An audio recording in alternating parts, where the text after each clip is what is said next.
পারেননি।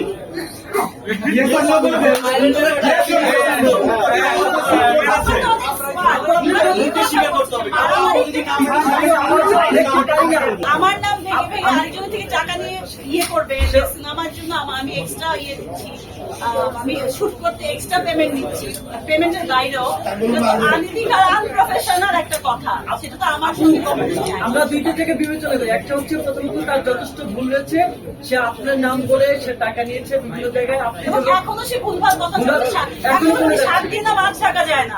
উনি এত বড় একটা প্রবলেম ক্রিয়েট করেছে বা এত বড় ডিসঅনেস্টি দেখিয়েছে, তার মধ্যে উনি তো এটা থাকতে পারবেন না। শুধু ববির নাম বলে বলে ববিকে এখানে ইয়ে করে নতুন প্রোডাকশন দেখে ববিকে ইউজ করে ববি এটা করেছে, ববি এটা করেছে, এটা করছে, এটা উনি থাকতে পারবেন না।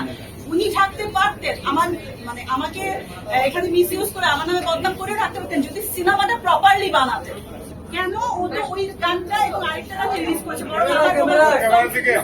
কিছুই তো রিলিজ করে না, ও তো ওই গানটাই রিলিজ করেছে এবং প্রডিউসার এটাতে ঠিক তো আমি না। এটা আসলে প্রোডাকশন হাউসের ডিসিশন যে কি করবে না করবে। পলাশ যখন তাদের কথা শুনেনি, ওরা চেয়েছিল রোমান্টিক গান এবং সিং গানটা আগে রিলিজ করতে, সেটা ওদের মধ্যে প্রবলেম।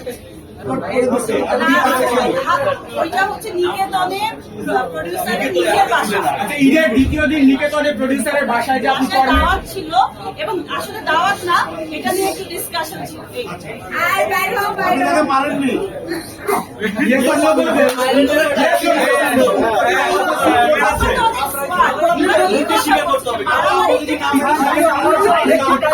আপনি স্বীকার না করলে তো আমরা দেখতে পাবো। নাম এনে থাকেন, তারা সূত্র নাম দেবো, উনি লিখতে বলছি।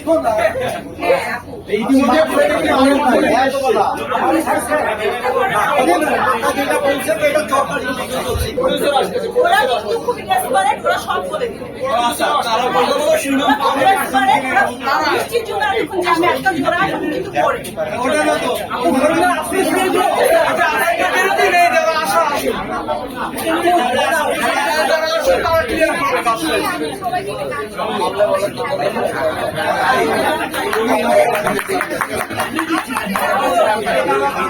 আমরা কি তাহলে রেখে দেবো যে সাংবাদিক যে ঠাকুর কাণ্ডে প্রশ্ন এড়িয়ে গেলেন রবি? এটা কি ধরনের কথা? তাহলে কি লিখবো?